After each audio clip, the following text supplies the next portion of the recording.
Terpujilah Engkau Bapa dalam nama Tuhan Yesus Kristus, Bapa yang terus mengasihi Tuhan kami. Hingga pada detik ini kami boleh ada semuanya karena Engkau. Segala puji, syukur, hormat, kemuliaan kami terus persembahkan kehadirat-Mu yang maha tinggi. Buat kedaulatan-Mu yang terus terjadi dalam kehidupan kami. Terima kasih Bapa, kami akan melanjutkan renungan firman-Mu. Tolong kami, Roh Kudus, sehingga kami dapat mengerti dan memahami kehendak. Dalam nama Tuhan Yesus Kristus, firman yang hidup, kami bersyukur sambut firman-Mu. Haleluya. Amin. Shalom Elohim. Selamat pagi saudaraku. Kita kembali berjumpa lagi untuk melanjutkan sesi perenungan firman Tuhan, di mana pada kali ini kita sudah berada di kitab Filipi pasal 4. Perikop yang terakhir, yaitu dengan judul Terima kasih atas pemberian jemaat.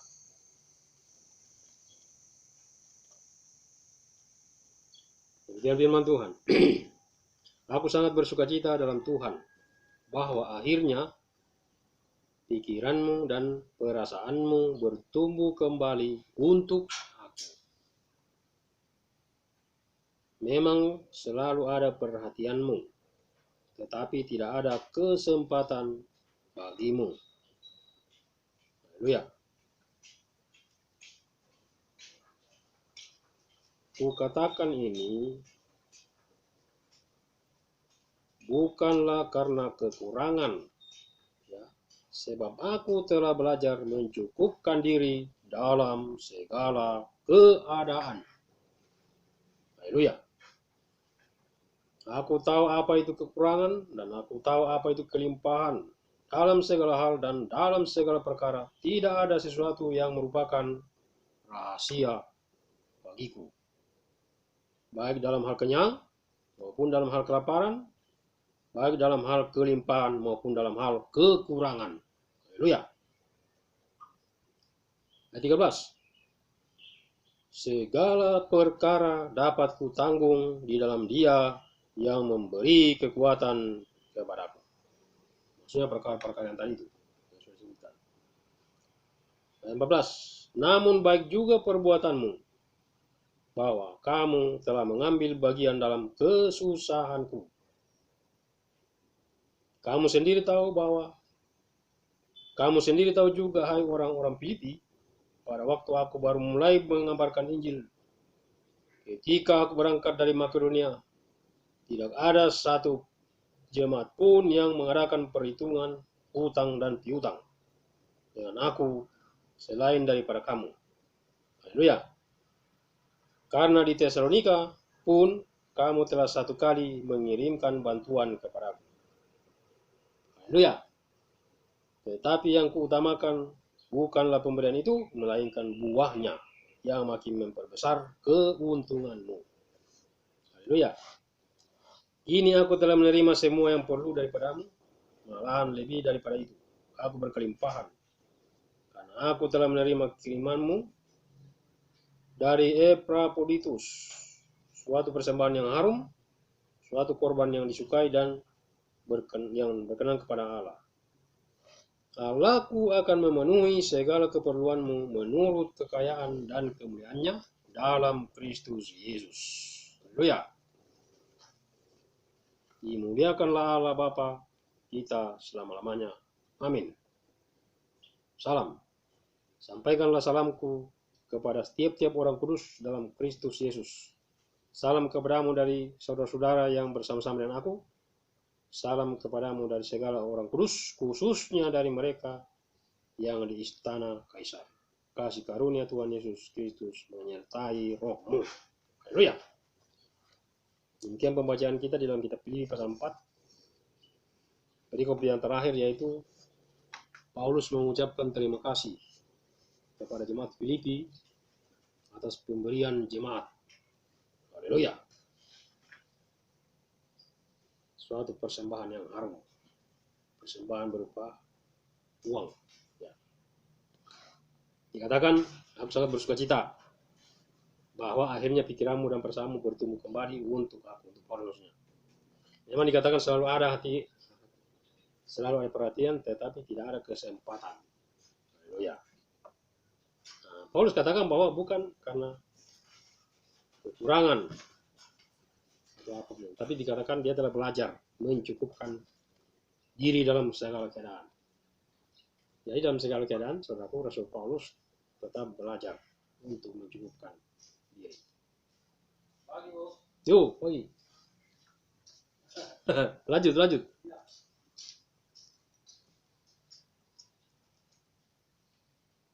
Nah, sehingga di ayat 13 dia katakan, segala perkara dapat kutanggung di dalam Dia yang memberi kekuatan kepada perkara-perkara yang di atas tadi yang saya jelaskan, baik kekurangan, baik kelimpahan, kenyang dan lapar, penderitaan. Haleluya. Itulah apa yang pernah dialami Paulus dalam pelayanan pemberitaan Injil. Banyak hal yang dialami. Sehingga di bagian firman lain mengatakan, meskipun kami ditindas, tidak terjepit, kami dihempaskan, tapi tidak binasa. Bahkan dia katakan, kami senantiasa membawa kematian Yesus dalam tubuh kami, maka kehidupan Yesus juga menjadi nyata. Nah, jadi tujuannya semuanya itu adalah untuk membawa kematian Kristus dalam tubuh kita, supaya kehidupannya menjadi nyata. Haleluya. Jadi ini masalah keuangan yang disinggung, masalah perkara. Tapi yang dia fokuskan di sini adalah masalah keuangan, tapi masalah-masalah lain juga yang dia sudah jelaskan tadi. Haleluya. Aku tahu apa itu kekurangan, aku tahu apa itu kelimpahan. Dalam segala hal dan dalam segala perkara tidak ada sesuatu pun yang merupakan rahasia bagiku. Bagi Rasul Paulus tidak ada yang dirahasiakan. Haleluya. Semuanya terbuka. Baik dalam hal kenyang maupun dalam hal kelaparan dikatakan, baik dalam hal kelimpahan maupun dalam hal kekurangan. Jadi semuanya terbuka. Tidak ada yang dirahasiakan bagi jemaat. Haleluya. Seorang pemimpin yang baik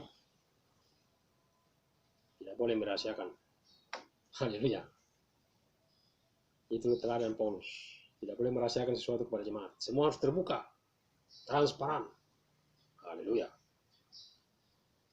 Dia katakan dari 14, baik juga perbuatanmu bahwa kamu telah mengambil bagian dalam kesusahanku. Jadi jemaat Filipi telah mengambil bagian di dalam kesusahan Paulus yang dialami. Haleluya. Intinya kita mau lihat di ayat 17 lagi selanjutnya dikatakan, tetapi yang kuutamakan bukanlah pemberian itu, melainkan buahnya yang makin memperbesar keuntungan. Jadi ternyata pemberian itu memperbesar keuntungan. Haleluya. Saya ingat firman Tuhan katakan, yang menabur pasti menuai. Itu sudah hukum. Siapa yang menabur pasti menuai. Demikian juga dalam hal persembahan. Ya. Makanya di bagian lain juga dinasihatkan bahwa hendaklah masing-masing memberi menurut kerelaan hatinya, jangan dengan duka atau karena paksaan. Karena Allah mengasihi orang yang memberi dengan sukacita. Nah, ayat 18 dikatakan, kini aku telah menerima semua yang perlu daripadamu, malahan lebih daripada itu, ya, lebih lagi. Dikatakan aku berkelimpahan, karena aku telah menerima kirimanmu dari Epaphroditus. Jadi Epaphroditus membawa suatu persembahan yang harum, ya, suatu korban yang disukai dan yang berkenan kepada Allah. Haleluya. Sehingga Paulus kembali mendoakan kepada jemaat Filipi, mengatakan bahwa Allahku akan memenuhi segala keperluanmu menurut kekayaan dan kemuliaannya dalam Kristus Yesus. Jadi timbal balik daripada pemberian jemaat Filipi, Paulus mendoakan, katakan Allahku akan memenuhi segala keperluanmu menurut kekayaan dan kemuliaannya dalam Kristus Yesus. Dimuliakanlah Allah dan Bapa kita selama-lamanya. Haleluya.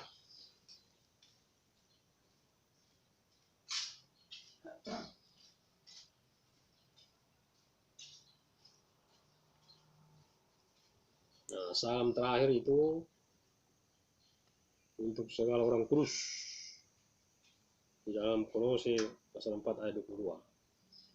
Salam kepadamu dari segala orang kudus, khususnya dari mereka yang di istana Kaisar. Waktu itu dia di Yerusalem ya. Kasih karunia Tuhan Yesus Kristus menyertai rohmu. Itu doa terakhir. Salam terakhir Paulus. Haleluya. Jadi ada beberapa hal yang boleh kita ambil dari sini. Yang pertama dikatakan bahwa segala perkara dapat kutanggung dalam Dia yang memberikan kekuatan kepada aku. Segala perkara. Sebagai orang-orang utusan Tuhan, orang-orang yang dipanggil, kita pun demikian. Harus mengalami hal-hal yang seperti itu. Segala perkara harus dapat kita tanggung. Haleluya. Sebagai bukti bahwa kitalah orang-orang yang menang. Jadi menang itu bukan hanya dari segi menang dari dosa, tapi menang juga dari hal keuangan, menang dari hal kekurangan, menang dari hal ya macam-macam. Bahkan menang dari hal kelimpahan. Haleluya. Kalau misalnya melimpah, bisa enggak tahan terhadap godaan? Haleluya. Karena justru pada saat diberkati, itu godaannya semakin besar. Haleluya.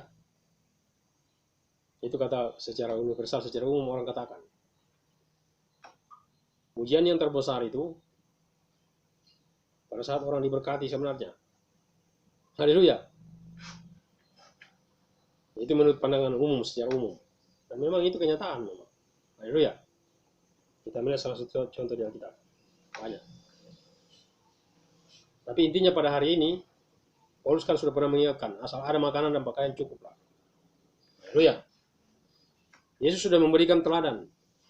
Waktu datang ke dunia, dikatakan, karena manusia tidak mempunyai tempat untuk meletakkan kepalanya. Banyak orang mengartikan itu banyak orang mengartikan itu Kristus, maksudnya dia sebagai kepala. Padahal setelah saya pelajari, yang saya terima adalah Yesus waktu di dunia, saudara, dia tidak tidur di rumah, dia di atas gunung.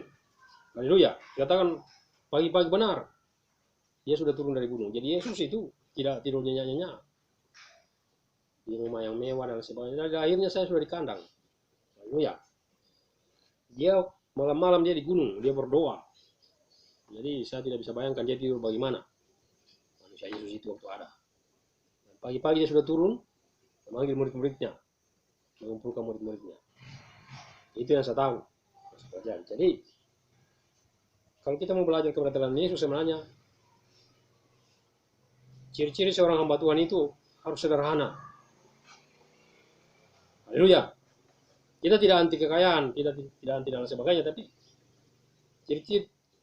salah satu ciri hamba Tuhan adalah hidupnya sederhana, penampilannya sederhana. Ya, itu yang dikatakan Paulus, teladan. Paulus kan, walaupun dia bisa juga bermegah dikatakan dalam segala yang dialami, bisa dia. Tetapi oleh karena dia menyadari dia sudah diwahyukan tentang pribadi Kristus, maka yang nampak itu bukanlah segala-galanya. Makanya saya tuliskan bahwa kami tidak memperhatikan yang kelihatan, melainkan yang tidak kelihatan. Karena yang kelihatan adalah sementara atau semu. Tetapi yang tidak kelihatan adalah kekal. Itulah perkara-perkara surgawi, perkara-perkara rohani yang terus dikerjakan oleh Roh Kudus dalam setiap kehidupan kita. Maka seorang hamba Tuhan seharusnya hidupnya sederhana. Haleluya. Haleluya. Saya percaya saudara yang menonton video ini, saudara sudah melalui proses juga. Jadi dalam hal ini, Paulus sudah menasihatkan asal ada makanan dan pakaian cukuplah. Haleluya. Karena dikatakan oleh karena cinta uang, banyak orang terjerat segala macam. Haleluya. Tapi biarlah kita hari-hari ini, khususnya di hari-hari yang terakhir ini, kita semakin memiliki rasa cinta akan Tuhan, haus akan Tuhan. Haleluya. Sehingga kehidupan Kristus itu semakin nyata dalam kehidupan kita. Meskipun manusia lahir kita semakin merosot, namun manusia batinnya ini semakin dibaharui dari sehari ke sehari. Itulah manusia Kristus yang terus dibentuk dalam setiap kehidupan kita. Haleluya. Mari kita bersyukur. Segala puji syukur hormat kemuliaan hanya bagimu Yesus. Engkau yang telah memberikan teladan yang sempurna bagi kami. Engkau hidup sederhana saat kau datang ke muka bumi. Bahkan saat engkau pertama ada, engkau lahir di kandang yang hina, kandang domba. Bahkan hidupmu pun tidak penuh dengan haleluya. Engkau sederhana. Demikian juga yang telah dilakukan oleh hambamu Paulus. Yang pada pagi ini kami renungkan tulisannya. Telah memberikan contoh dan teladan yang sempurna. Memiliki kehidupan yang sesuai dengan standar-standar firman Tuhan. Itu sebabnya kami bersyukur Bapak, biarlah di tengah-tengah COVID-19 ini kami terus bersyukur karena Tuhan tidak pernah meninggalkan kami sedetik pun. Engkau tetap memelihara kehidupan kami.